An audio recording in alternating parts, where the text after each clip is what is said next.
Voilà, donc moi je vous propose qu'on fasse... Après on fera un débat général. Allez. Est-ce qu'on est dans les temps? Est-ce que... Il est quelle heure là? Il est des heures? C'est trop long ou ça va à ce rythme-là? Ça vous va ce rythme-là? Ouais? Vous voulez faire une pause? Allez, on fait pas de pause, on va envoyer la suite. On envoie la suite et moi je vous propose qu'on fasse un point sur les gaz à effet de serre. Toute la discussion qui va derrière. Et comme je suis à l'Institut de l'élevage, on va checker les points d'émission qu'on retrouve sur une exploitation agricole. Donc déjà dans un premier temps, est-ce que vous pouvez, sans vous prendre les pieds dans le tapis, me citer les 3 principaux gaz à effet de serre qu'on retrouve en agriculture? L'eau, ça c'est après ça. Méthane. Le N2O, c'est le protoxyde d'azote.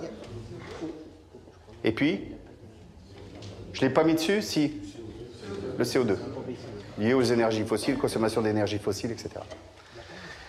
Donc en gros, les facteurs d'émission qu'on va retrouver dans une exploitation agricole, il y a les animaux et les déjections quand les animaux sont en bâtiment. Donc ça génère et du méthane et du N2O. Je n'ai pas parlé de l'ammoniac. Hein. L'ammoniac, c'est plutôt un gaz polluant. Donc en fait, 30% de l'azote qui va tomber là-dedans va décoller. Ensuite, on a aussi du méthane lié à des fumiers, plus que des lisiers. Et donc aussi des départs de N2O. Donc en fait, le méthane, il est 25 fois plus polluant, ou il a un pouvoir de réchauffement global 25 fois plus important que le CO2. Et le N2O, qui n'est pas un carbone, hein, mais on met ça dedans, il est 300 fois plus réchauffant que le CO2. Sauf que les quantités de N2O qui sont émises sont sont faibles, mais quand on met le pouvoir de réchauffement global, ça prend une taille quand même qui est assez importante. Le méthane, donc 25 fois plus, on sait que nos herbivores, vu que le rumen est en anaérobie, qu'il y a des bébêtes qui travaillent là-dedans, qui attaquent de la cellulose, et comme l'hydrogène aime bien le carbone et elle se colle tout de suite après, donc en fait, quand notre animal va érupter, il va dégager du méthane et à la fois par la voie, on va dire, buccale, et aussi par le pot d'échappement, comme tout bon vivant, quoi. Et donc, d'autres types de sources d'émissions, donc c'est le CO2. Le CO2 qui est lié aux énergies fossiles en règle générale, mais aussi on prenait aussi l'acheminement, enfin par exemple si on fait de l'aliment, les acévistes prennent, on va pas aller sur l'ACV, hein, sinon c'est polémique, mais les acévistes ils prennent la quantité d'énergie qui a été consommée pour faire l'aliment, l'acheminer sur la ferme, etc. Donc tout ça c'est des émissions aussi qui sont à prendre en compte. Qu'est-ce que j'ai oublié? Sur les épandages d'azote, de l'ammonitrate par exemple, l'azote chimique du commerce, là, en fait, chaque fois qu'on épand, on émet du N2O. Ils ont mis un pic sur le puits de Dôme, un nez, c'est l'INRA qui a mis un nez, et en fait, quand on prend février-mars, ça pète sur le N2O. La Limagne est juste en dessous. Ça envoie derrière. Voilà, bon, en gros, le panorama, il est là. Hein, c'est logique, c'est l'époque d'épandage. Mais c'est bien pour ça que je vous le dis. Non, mais il y a une logique. Ça s'arrêterait d'en mettre en automne. Hein. En automne, ils n'en mettent pas parce qu'on perd de l'argent quand même, là. Les paysans, ils font. On envoie la suite. Donc en gros, moi le point sur lequel je voulais insister, c'est qu'on dit effectivement nos herbivores, ils posent un problème pour la planète parce que le scénario after dit que si on les vire et qu'on fait de la méthanisation et qu'on met du machin, on va s'y retrouver mieux, etc. Ok. Mais il y a un élément qu'il va falloir prendre en compte et qui est peu souvent pris en compte ni par la presse, et un peu relayé quand même par l'Institut de l'élevage, c'est le stockage de carbone. Ça, c'est l'ensemble de l'émission pour une UGB. Une UGB, c'est une vache laitière. 0,85 UGB, c'est une vache allaitante. Un broutard, c'est 0,30 UGB. Donc en gros, 3 broutards, ça fait 100 en émissions. Une vache laitière, ça fait 100 en émissions. Sauf que là, on a des systèmes allaitants, c'est les naisseurs, donc qui vendent en broutard, naisseurs engraisseurs de femelles, etc. Donc en fait, l'important, c'est pas de voir qu'il y a un delta qui existe entre tout ça, mais c'est plutôt quand les petites flèches vont descendre. Voilà. Donc en fait, toute cette partie-là, si on retrouve de l'herbe dans le système, dans ces systèmes-là, on retrouve de l'herbe. Hein. Dans les systèmes naisseurs, généralement, il y a de la prairie.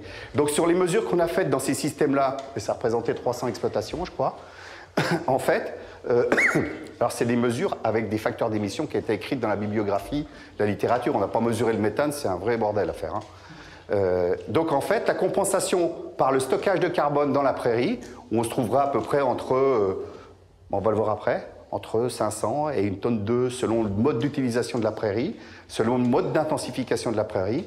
En fait, on a une compensation qui est proche de... qui va fluctuer entre 25 et 50%. J'ai fait ce travail-là dans des systèmes qui étaient dans le Cantal, avec de la Salers et des systèmes peu chargés à 0,8, ils couvrent tout.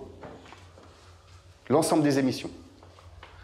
Donc, quelque part, je pense qu'il faut ramener un petit peu ces éléments-là de stockage du carbone dans les prairies et dans les éléments agroécologiques que l'on retrouve, c'est-à-dire les haies, les alignements d'arbres, etc., qu'on retrouve ou sur la SAU ou en périphérie de SAU. Je pense que c'est un élément fort pour, au moins, rétablir une forme de vérité derrière ces émissions. Et puis j'aimerais quand même insister aussi, c'est qu'on est sur un cycle biologique, on n'est pas sur un cycle anthropique comme les énergies fossiles. On va voir la suite. Ça tombe bien. Excusez-moi. Je vous en prie. Une petite intervention sur les salaires dans le Cantal. Vous avez mesuré quand les animaux sont dehors? Parce qu'en hiver, quand ils sont... Elles sont souvent dehors. Hein. Oui, oui, mais en hiver, quand elles sont à l'intérieur avec l'apport de fourrage et tout, là, ça ne peut pas compenser. Si je prends l'ensemble de l'émission, c'est-à-dire qu'on prend l'ensemble des émissions, c'est-à-dire bâtiments, 6 mois bâtiments, elles sont moins de 6 mois. Hein. Au mois de février, elles sont avec le veau d'or, il y a des fois une neige, ça fait un peu... Mais si on prend la durée de présence en bâtiment, l'apport de l'aliment, si on fait le total, et qu'on prend les surfaces qui sont très peu chargées, qui sont à 0,8, on est sur un stockage max du carbone dans ces prairies, et la compensation qui est faite par la prairie par rapport aux émissions de notre animal fait qu'on compense tout.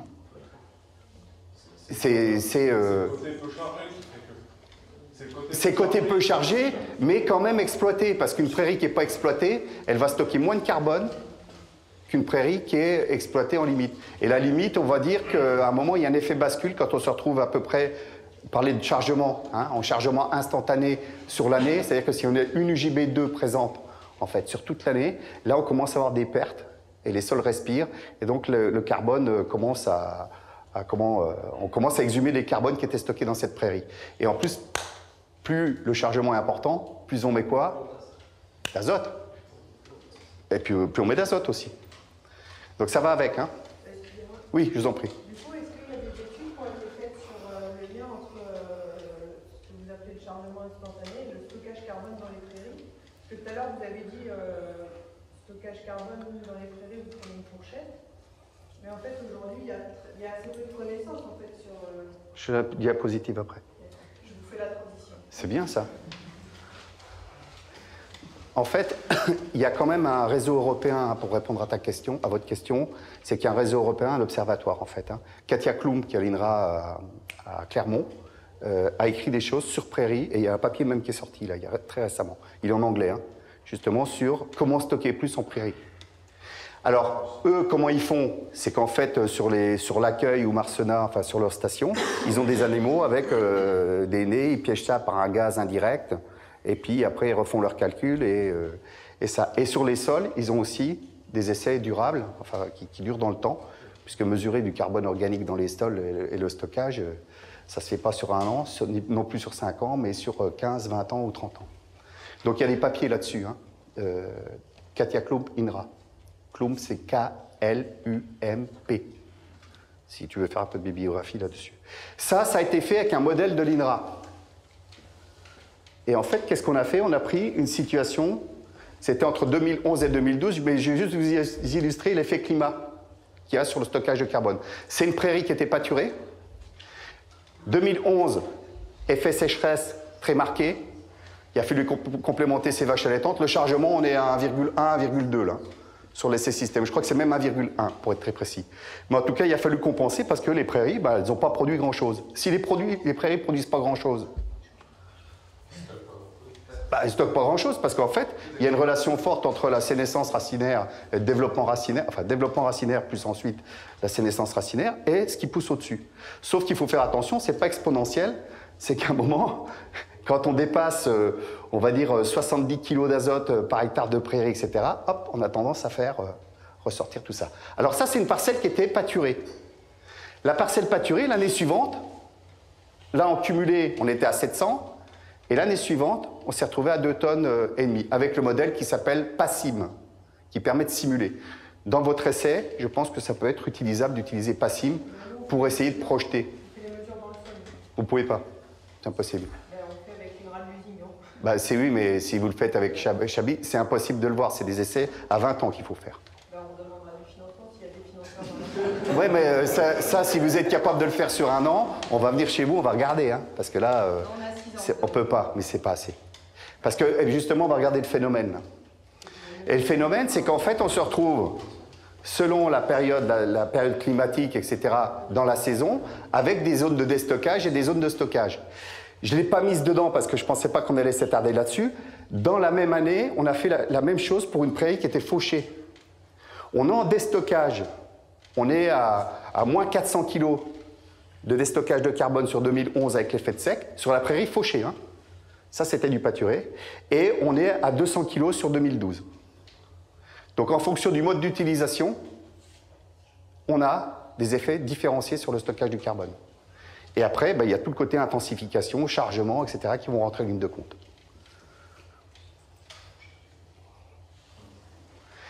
Juste, c'est pour lancer la discussion. C'est quand on parle des gaz à effet de serre. Moi, il y a toujours quelque chose qui m'a perturbé. C'est qu'on comparait des émissions liées à un cycle biologique de type animal. On dirait, celui-là, on sait qu'il vient de l'Institut de l'élevage. Et donc, à 25 ans, par exemple, pour le méthane. Et un cycle court, donc pour le méthane, 25 ans, c'est court. Et un cycle long, à plus de 100 millions d'années, c'est-à-dire que quand on prend une énergie fossile, qu'on l'exhume, en fait, il faudra, si la situation est pareille que ce qui s'est passé avant sur Terre, il faudra encore 100 millions d'années pour inhumer ces méthanes qu'on a rebalancés dans l'atmosphère. Donc ça interroge. Voilà, je vous laisse débattre.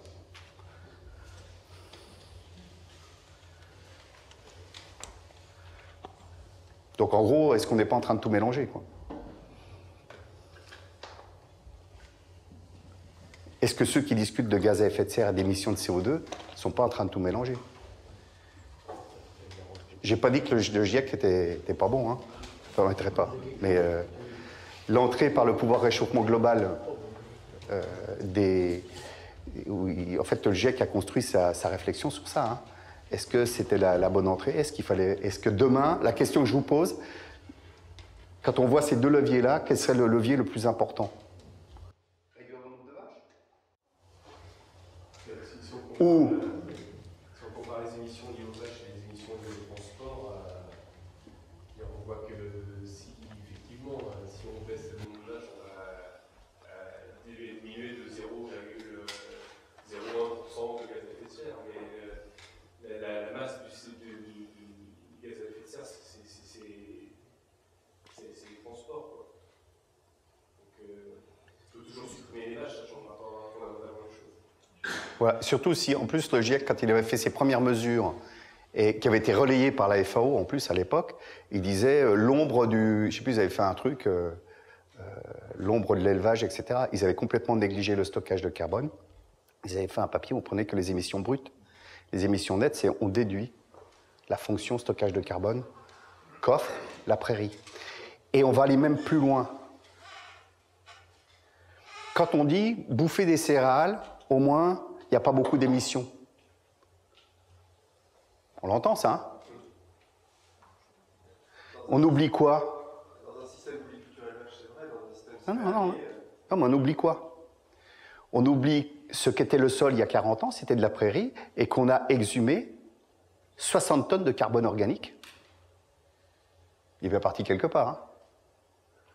D'accord? Donc on oublie les acévistes. Les acévistes, c'est les gens qui essayent de mettre tout en comptabilité pour calculer une empreinte au bout du produit en disant le produit là, quand vous mangez 1 kilo, enfin 100 grammes de ça, ça fait tant d'équivalent CO2. Sauf que les acévistes, ils regardent que les flux, comme je l'ai fait là sur la prairie, annuels, et encore modélisés. Et ils ne regardent pas ce qui s'est passé X années avant et ce qu'on a fait de la matière organique de ces sols. C'est juste un petit point sur lequel je voulais insister. Quand on compare des choses, il faut aller jusqu'au bout. Si on peut le faire. Le problème, il y a la vache dans le camp mental qui mange à zéro, tout va bien. Il y a les animaux, les herbivores, qui sont élevés en bâtiment avec des céréales, et des cultures permanentes, des cultures annuelles derrière. Et là, après, on a des élevage aussi. Là, le problème, ça pose la question de savoir la place de l'herbe dans les systèmes herbivores. On va peut-être absolument plus vers moins d'herbe, un type remplacement mouton normalement, actuellement, ça pose problème. C'est un problème à part entière. Quel modèle derrière, hein? Et il me semble que l'Institut d'élevage a mis en place l'outil de diagnostic 4.2R, et je suis surpris que vous n'en ayez pas parlé, parce qu'aujourd'hui, c'est un outil qui est mis à disposition des agriculteurs pour montrer aussi à nos concitoyens le bienfait de l'élevage et de l'agriculture qu'on peut apporter à la société. Je suis surpris que vous n'en ayez pas parlé. Bah, vous ne serez pas surpris parce que je suis un des pères fondateurs de Cap2R. Bon, mais justement. Et donc tout ce qu'on prend là et les facteurs d'émission, je n'étais pas là pour parler d'un outil spécifiquement. Donc il y a des programmes qui sont conduits par l'Institut de l'élevage. Là, c'est des programmes qui sont financés par l'Union européenne. Donc il y avait un live carbone en lait et il y a un bif carbone donc en viande. Et donc justement pour travailler et discuter des alternatives possibles et des plans carbone à mettre en place dans les filières herbivores. Donc j'ai pas voulu vous arroser avec ça, mais c'est bien que vous le souligniez parce qu'on travaille sur le sujet. C'est un outil qui va être mis à disposition et divulgué sur l'ensemble du territoire national à très court terme, et parce que c'est aussi un outil de communication auprès du grand public qui sera à la portée des agriculteurs, parce qu'on est toujours critiqué, mais nous on apporte aussi un bien à la société par nos pratiques, quelles qu'elles soient intensives ou pas intensives. Et je pense que c'est important de mettre à la portée des agriculteurs, parce qu'à un moment donné, il y en a marre d'être toujours... Alors, juste pour relayer ce que vous dites sur Cap2R, là, parce que je n'ai pas voulu le développer, mais c'est bien que vous en ayez parlé, c'est qu'en fait, il fait une analyse multicritère. On ne va pas se mettre que focaliser sur les gaz à effet de serre ou que focaliser sur l'eutrophisation ou sur l'acidification. Donc, on prend un profil qui va embarquer des impacts environnementaux qui traite de l'eutrophisation, des gaz à effet de serre, de l'acidification, pas de l'acidification, pollution de l'air, et puis il y a des effets où ça assure sur biodiversité, des petites mesures. Des effets aussi de la consommation d'énergie fossile pour mettre en culture, mais aussi traduite en mégajoules. Qui est faite aussi par la production de maïs, de production végétale pour nourrir les animaux qui consomment du carbone. Et en fonction de la biodiversité de l'exploitation, ça met aujourd'hui que bon nombre d'exploitations pour les viticulteurs éleveurs, notamment en centre-Galtier, sont à l'équilibre. Voilà. Et on rend service à la société. Donc Ça, c'est important, c'est une communication demain qui sera très utile. il y a des démarches, il y en a d'autres que je pourrais vous donner, qui n'est pas que Cap2R, des outils qui servent aussi à faire de la décision en matière d'autonomie fourragère, replacer le fourrage au cœur de l'exploitation. J'étais pas là pour sortir l'arsenal, mais il y a des outils et des démarches qui sont faites avec la profession, donc c'est ou Interbef ou le CNIEL sur ces opérations-là, ferme bas carbone avec le CNIEL, et puis bif carbone donc avec d'autres pays européens aussi. Voilà. On dit quoi là? On passe Allez, on passe. Bon, on va accélérer maintenant, on va parler de biodiversité, c'est le job d'Alexandre, ça. Mais nous, quand on parle de biodiversité, la profession nous a demandé de savoir, il y a une quinzaine d'années, en disant, quand c'est tombé, en disant, mais comment on fait pour parler de ça? Alors, je vais essayer d'en discuter avec vous, parce que je vais vous développer un programme qu'on a engagé en 2012 et qui s'est terminé en 2015. En gros, On parlait de l'artificialisation des sols. Un département tous les 10 ans qui disparaît. Artificialisation, c'est les autoroutes, les extensions de zones urbaines, l'habitat, etc. Le déclin de la faune, et notamment et de la flore, suite à l'usage d'intrants et autres. Donc quand on supprime une étape dans une chaîne alimentaire, qui sont les insectes ou autres, ben on a le cortège au-dessus qui va dégager aussi. Je fais de la biologie très simple. Hein. Donc dès qu'on supprime un élément de l'étage, toute la chaîne prend un coup. Et puis enfin, la simplification paysagère, donc par une sérialisation des territoires, aux dépens de l'élevage, puisque l'élevage a conservé quand même globalement toutes ces haies, etc. Toutes les zones bocagères ne sont pas trop céréalières. Et c'est juste pour regarder un petit peu ce qui se passe autour du bassin parisien, où en fait les années 70 ont été un peu dévastatrices en matière de faire disparaître de la zone humide, de faire disparaître les quelques arbres qu'il y avait. Si on prend Champagne, Champagne c'était une zone très pauvre. Il y avait des noisetiers et des moutons. Ce n'était pas forcément des milieux qui étaient très forestiers, etc. Mais en tout cas, la simplification des zones céréalières et avec des tendances à faire que 3 cultures génère justement ces types de pertes. Et puis l'utilisation d'insecticides, là, ça ravage tout. Alors, ce qu'on a essayé de faire, et ce qu'on a fait d'ailleurs, c'est qu'on a utilisé, enfin, on a essayé de comprendre un petit peu ce qui se passait. Donc, on a conduit ça avec les gens de l'INRA et des universitaires, et on a essayé de comprendre les relations croisées qui existaient entre les composantes paysagères, des pratiques agricoles, et le résultat qu'on pouvait avoir sur une chaîne d'espèces qu'on a choisie. Voilà, donc il y a les relations qui existent. Quand on a de la prairie ici, que l'on a un peu de maïs là, qu'on a de l'orge ici et qu'on retrouve de la prairie là, on a un effet très mosaïque qui se passe. Et en plus, quand on a un patron paysager avec des lisières de forêt, des alignements d'arbres, etc., on a des habitats aussi pour des espèces potentielles, hein, parce que ça dépend de la pratique agricole après. Voilà, donc ce qu'on a fait, si vous voulez, je vais vous développer rapidement ce qu'on a fait au niveau de ce projet-là.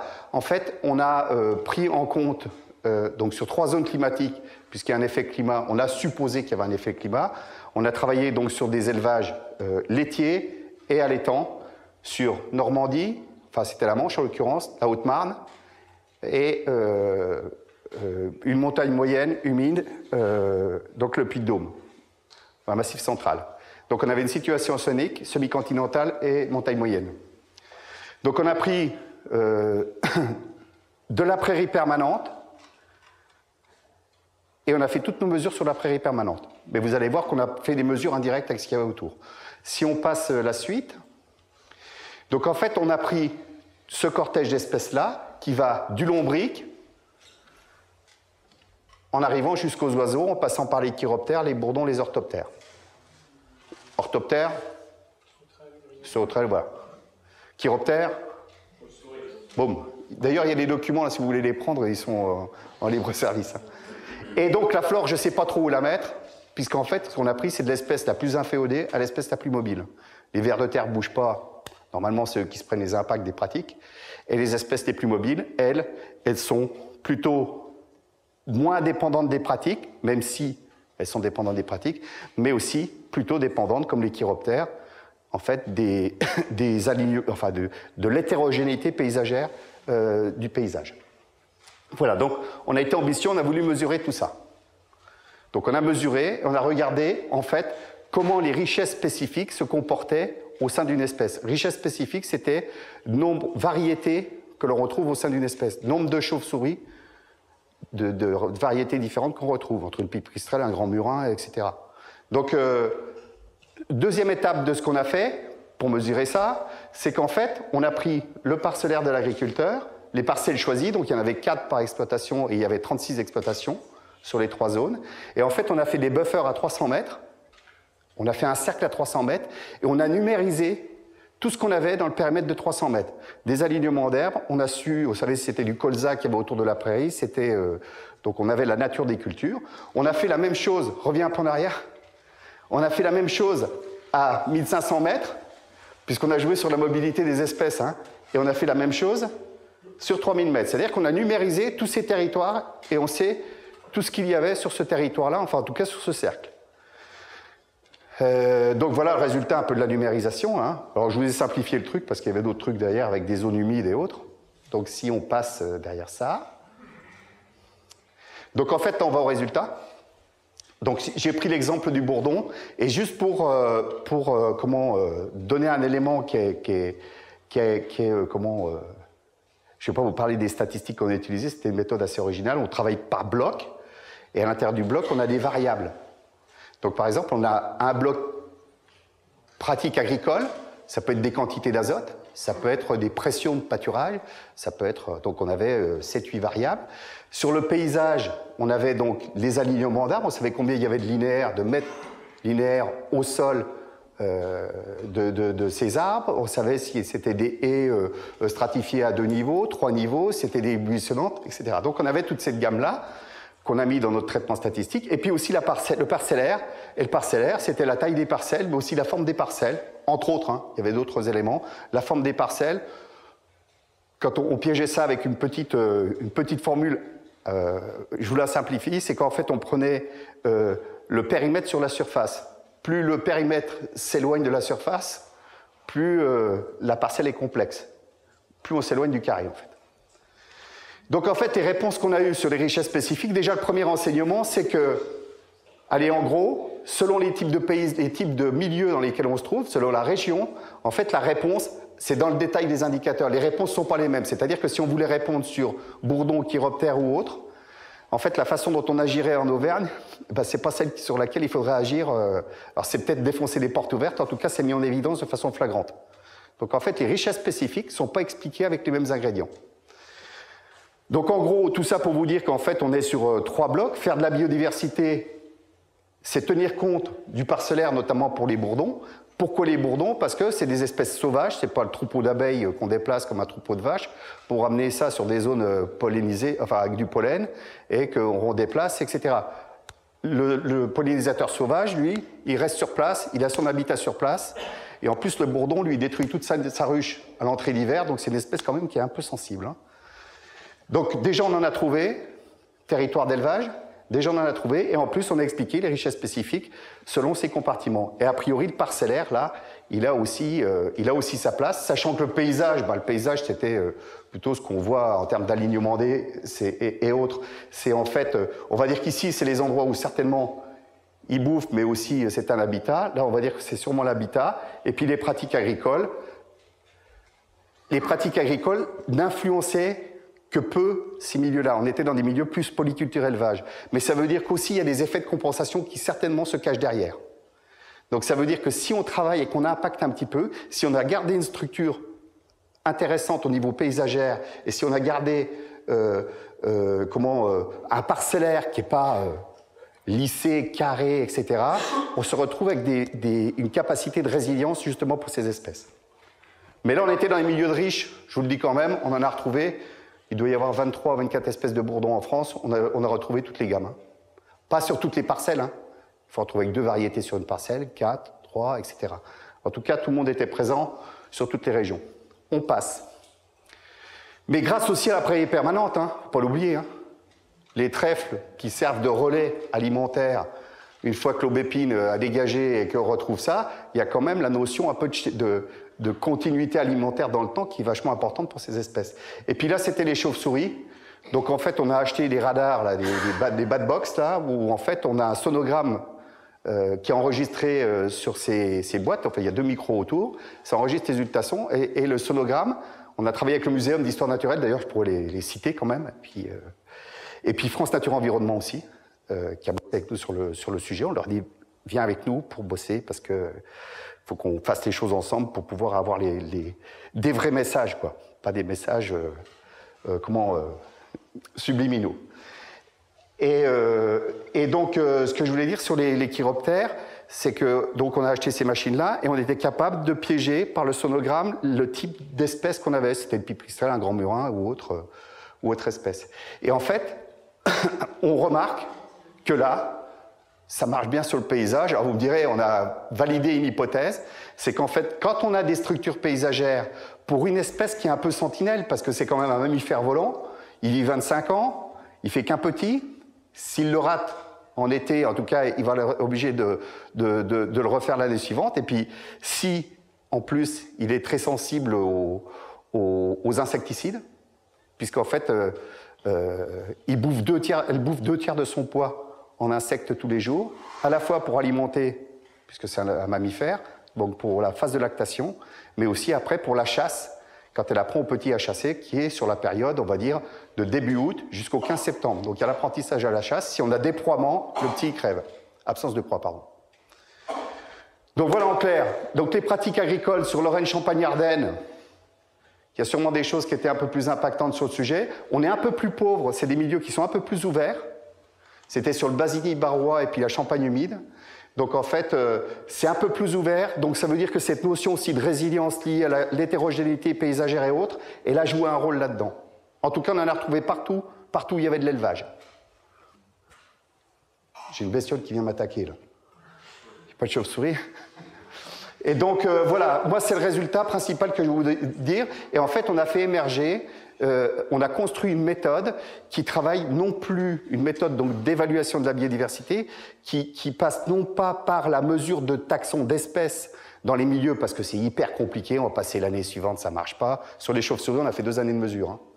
Parce que la première année, en 2013, je crois qu'il y a tellement plu que c'était une merde monumentale. Donc en fait, on a une méthode de diagnostic, enfin d'évaluation de la biodiversité qu'on a mis au point, et c'est essentiellement basé sur des mesures indirectes, c'est-à-dire les pratiques, l'hétérogénéité paysagère. On ne s'amuse pas à mesurer ça. Donc en fait, les messages que l'on fait passer avec l'appui de la profession, c'est justement la préservation de l'hétérogénéité paysagère. Donc on a des mesures qui ont été faites, enfin des 200 diagnostics qui ont été faits sur des zones, on va dire Bourgogne-Franche-Comté, et notamment sur les zones AOP, pour montrer la place de la haie et inciter les gens à conserver des structures paysagères relativement hétérogènes à différents titres. Il y a le titre, au titre de la biodiversité, mais ceux qui ont pu faire des regains aussi, qui étaient dans les zones de plaine et qui étaient en situation bocagère, c'est ceux-là qui ont gardé un peu plus d'herbe que ceux qui étaient sur des milieux très ouverts. Donc le microclimat pour l'hétérogénéité paysagère, elle marche aussi. Oui. Et donc on a un indicateur qui est dans Cap 2ER. C'est celui-là. Donc en fait, je vais vous expliquer comment il marche.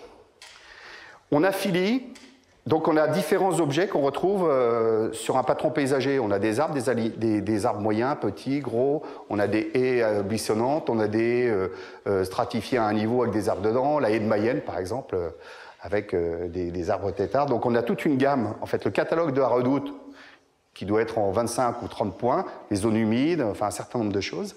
Et en fait, ce qu'on s'amuse à faire, c'est qu'en fait, on va calculer la capacité d'accueil potentielle d'une exploitation agricole. Donc on va faire l'inventaire de tout ce qui est là. Et en fait, l'inventaire, on va le traduire d'une dimension 3D. Un arbre en 3D, c'est un cylindre, avec 2 couvercles.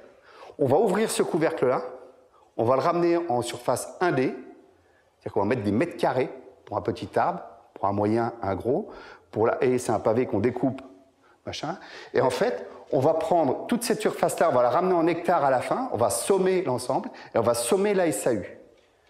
Et donc, on va faire surface de biodiversité développée, donc passer de 3D en 1D, pour la comparer à la surface agricole.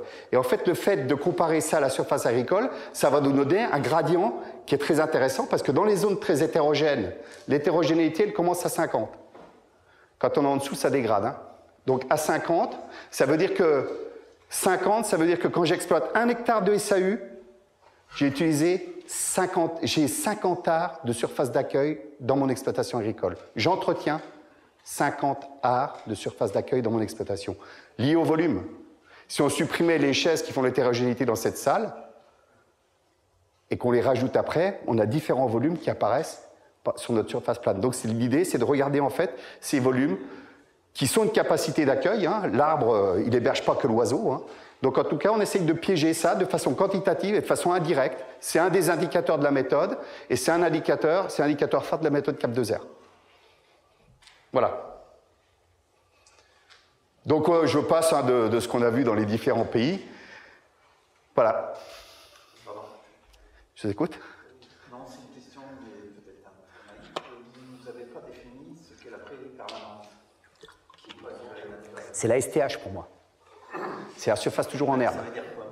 C'est celle qui n'a jamais retourné, jamais vu retourner. Jamais retourné.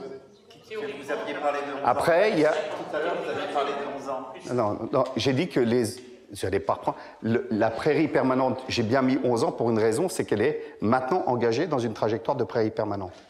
C'était pour laisser fertilité de sol, là. Donc on a l'histoire des sols, donc on a reculé, on dit ça fait 11 ans qu'elle est partie pour rester prairie permanente. Une prairie permanente pour nous, c'est la STH, la surface toujours en herbe. Oui, pour répondre à monsieur, l'administration, une prairie permanente, c'est une prairie qui est là, qui a plus de 5 ans. Voilà, l'administration est notre définition. Nous on a pris. Non, mais c'est pas forcément trivial. C'est bon. Qui veut rajouter des choses, compléter, en disant c'est quoi cette boîte de conserve qui est dépliée, à quoi ça sert, on n'a pas compris, ça va trop vite. Sur les aspects environnementaux, moi ce que je voudrais souligner, c'est que déjà le paysage bocageux, c'est un paysage construit par l'homme, par les agriculteurs, depuis des siècles, au XIIe siècle chez nous. Et que c'est un paysage intelligent qui a été construit par le bon sens paysan au final. Et c'est un milieu de transition entre le boisement et la plaine, les espaces ouverts de grande culture aujourd'hui. Et sans le savoir, ces paysans, ils ont créé un paysage qui est très hétérogène, donc qui répond à des espèces de milieux fermés, on trouve des espèces semi-forestières, on trouve aussi des espèces de milieux ouverts dedans. Et c'est ce qui fait que c'est un paysage qui est très riche d'un point de vue de biodiversité, et ça on ne le dit pas assez souvent. On ne dit pas aussi assez souvent aussi que c'est les agriculteurs qui sont à l'origine de tout ça. Et pour moi, le bocage et les éleveurs qui sont dans ces espaces-là, c'est vraiment le meilleur compromis en termes de. Enfin, dans une société où on cherche à concilier économie, maintien de la biodiversité et l'élevage dans les paysages bocagers, pour moi, c'est ce système-là, en fin de compte, qui est vraiment intéressant. Et la prairie fait partie de ça, il y a les haies. Et après, voilà, il y a plein d'études. Moi, j'ai travaillé sur les amphibérépies, on est sur la même tendance, c'est l'hétérogénéité du paysage qui est la plus importante, avec les mares, donc qui perdent de leur rôle économique à l'heure actuelle, mais qui ont. Enfin voilà, on a recensé en 2007 plus de 15 000 mares. Il y en avait quasiment une dans chaque prairie. On a vraiment un rôle économique très important.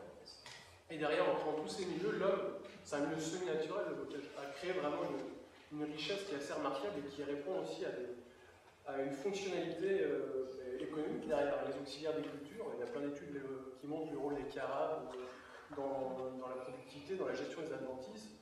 Le rôle des haies, l'effet brisant des haies, ça date des années 70. Pourtant, on n'arrive pas à avancer sur la haie en tant que telle. On continue à les bousiller, à les arracher de manière massive.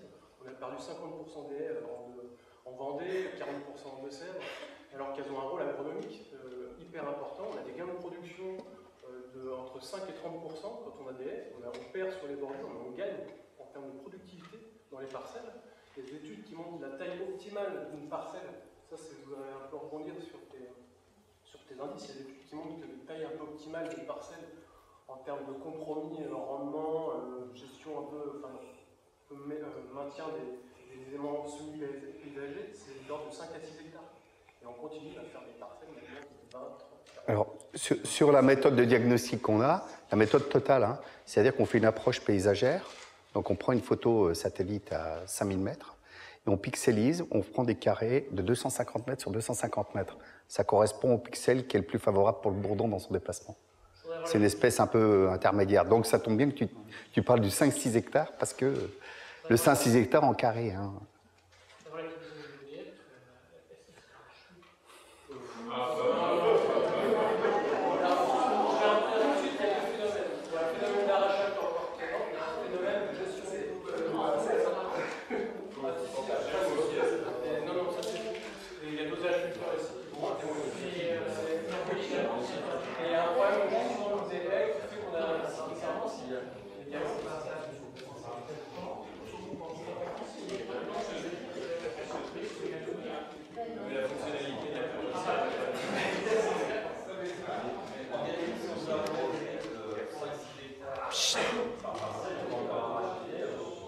Parlez plus fort, et un peu moins de brouhaha, et dites-nous, monsieur.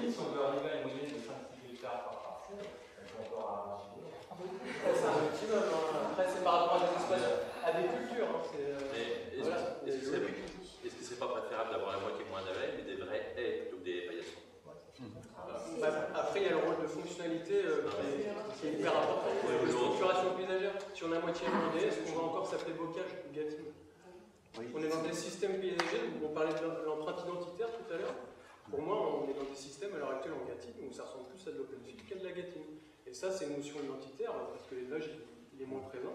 Et moi, je suis bocage, mais des fois, j'ai Et pourquoi l'élevage est moins présent? Ça reprend aussi ce que je pense qu'on avait aussi. Perte d'élevage, c'est... moi, j'avais titré... ça, c'est extrait d'un exposé que j'avais fait aux Journées Grand Anglais. C'est des réunions c'est des réunions interprofessionnelles avec éleveurs, etc., qui sont faites à Paris. Et j'avais traité, à partir de ce graphe-là, c'était éleveur, créateur de paysages. Alors, c'est pas parce que j'ai peur des agriculteurs, hein, quand ça va pas, je leur dis des choses, mais sur les mesures que l'on a faites, et dans tous les pays où on est allé, le fait de garder de l'élevage, c'est garder ces structures paysagères. Le fait de passer à la céréalisation... après, le problème, je pense qu'il y a un problème, je ne veux pas rentrer dans l'art à la politique de l'État. Tout à l'heure, vous me demandiez d'en parler, mais il y a un truc qui m'emmerde un petit peu, pour ne pas être vulgaire. C'est qu'en fait, tous ceux qui ont été vertueux, qui ont gardé des arbres, qui avaient suffisamment de densité, etc., finalement, on leur a inféodé tout ça en disant « t'as plus intérêt à toucher mon gars ». Par contre, quand on a fait de l'open field partout, clean. No problème, le 5% minimum, service minimum. Et moi, je trouve, et je le dis aux gens que je connais du ministère de l'Agriculture et de l'Écologie, que je connais bien, avec qui on travaille bien, je dis, putain, il y a un problème dans ces politiques-là. Ça veut dire qu'à un moment, un éleveur, comme on lui a tout inféodé, il dit, bah tiens, je voudrais bien passer une buse là pour faire passer mes vaches de l'autre côté, parce que là, j'ai remis ça, un machin, il ne peut pas. Ou alors, il faut faire une demande, et qui est... Je vous écoute.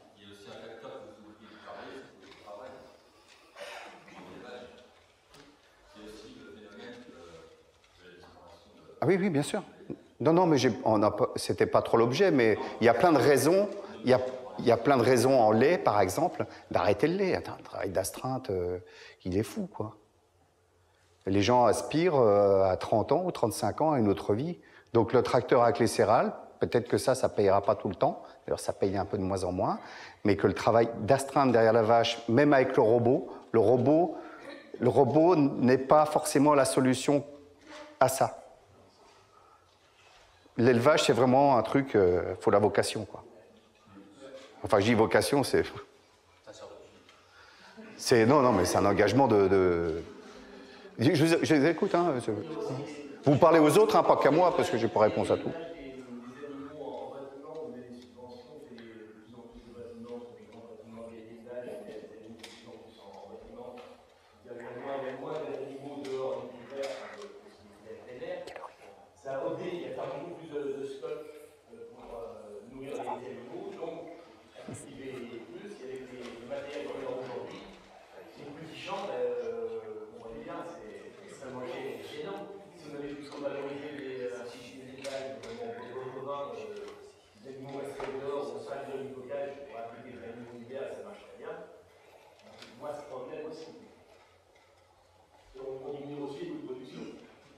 C'est pas sûr.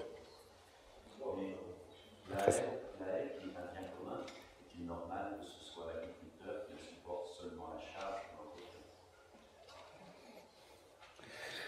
Faut pas demander les cités de venir nous aider à faire un peu de bois. Non, mais c'est une bonne question, parce que quand on regarde les services écologiques rendus par la haie, il y a une fonction qui dépasse, qui sert au cadre agricole dans le cadre de sa production, même si on dit il faut ouvrir plus, etc.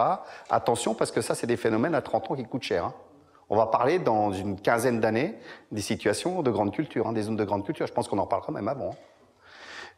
Comment on fait la reconquête de la matière organique dans ces zones-là? Comment on ramènera de la terre dans des milieux qui sont soumis à l'éolien de façon forte?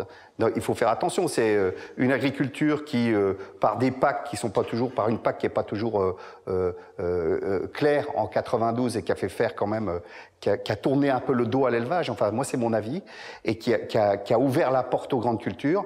C'est très ennuyant. Donc on se retrouve avec des exploitations où on a des gens avec des vaches laitières où ils sont pratiquement 1,2 ou 1,3 UMO pour 100 vaches laitières. C'est infernal. Le système, il est plus vivable. Le système, il est plus vivable. Et ça, c'est les politiques agricoles qui l'ont fait. On revient un peu en arrière sur la haie.